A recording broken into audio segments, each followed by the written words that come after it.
يجب على المرأة الحامل الاهتمام بغذائها الصحي المتكامل فور معرفتها بحدوث الحمل، وذلك عن طريق تناول نظام غذائي متنوع، حيث يجب أن يكون مشتملا على جميع العناصر الغذائية التي تعمل على تعزيز نمو الجنين. الأطعمة التي تحتوي على البروتين مثل الأسماك والبقوليات والدواجن واللحوم، وهذه الأطعمة تساهم في تكوين الناقلات العصبية ونهايات الأعصاب التي تسمح بتواصل الأعصاب مع بعضها. الأطعمة التي تحتوي على الدهون والأحماض الأمينية مثل الأوميجا 3 وبعض الزيوت مثل زيت بذر الكتان وزيت الصويا وزيت السمك، لأنها تساعد على تطوير أغشية الخلايا الجنينية والنهايات العصبية. بالإضافة إلى أنه يجب على المرأة الحامل الحد من الأطعمة التي تحتوي على نسب عالية من الزبد والسمن والدهون المتحولة التي تحتوي على نسب عالية من الكوليسترول. الأطعمة التي تحتوي على نسب من الكربوهيدرات، ومن المفضل أن تأكل المرأة الحامل الأطعمة التي تحتوي على الكربوهيدرات المعقدة مثل الموجودة في الخضروات والفواكه والحبوب الكاملة. وتعتبر الكربوهيدرات هامة جدا للمرأة الحامل لأنها تمد الجنين بالجلوكوز، كما أنها مصدر الطاقة الذي يحتاجه مخ الجنين. الأطعمة التي تحتوي على الزنك والحديد والنحاس واليود، فيساعد الحديد على إنتاج الناقلات العصبية لمخ الجنين، ويوجد بكثرة في السبانخ والعدس واللحوم. والزنك يساعد على تطوير الناقلات العصبية وتطوير الجهاز العصبي اللا إرادي في مخ الجنين.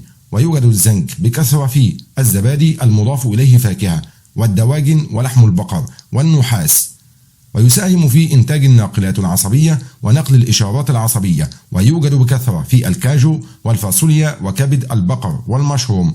أما اليود فيساعد على تطوير الجهاز العصبي الخاص بالبنات، ويوجد بكثرة في الملح المعالج باليود والزبادي قليل الدسم والحليب والأسماك. أهم الفيتامينات التي تساعد على نمو مخ الجنين أثناء فترة الحمل الكولين، فهو يساعد على منع عيوب الأنبوب العصبي والحفاظ على صحة مخ الجنين. ويتوفر في الكبدة واللبن والبيض واللحوم. وفيتامين بي المركب الذي يحتوي على الثيامين وحمض الفوليك وفيتامين بي 12 وفيتامين بي 6 الذي يعمل على منع عيوب الأنبوب العصبي. ويتوفر في التونة والعدس والكبدة والبطاطس والحبوب الكاملة. أهم الأطعمة التي يجب المداومة على تناولها أثناء فترة الحمل: البيض يحتوي على 12 نوع من الفيتامينات والمعادن بالإضافة إلى البروتين والكولين، وينصح بتناول بيضة أو 2 في النظام الغذائي اليومي. سمك السلمون فهو مصدر جيد للبروتين وأوميجا 3. البقوليات فتحتوي على نسب كبيرة من البروتينات والألياف وحمض الفوليك والحديد. البطاطا الحلوة التي تحتوي على نسب عالية من الكاروتينات وحمض الفوليك وفيتامين ج. الحبوب الكاملة مثل الفشار فتحتوي على نسب عالية من الألياف وفيتامين أ والسيلينيوم. منتجات الألبان لأنها مصدر هام للكالسيوم المهم جدا لبناء عظام الجنين.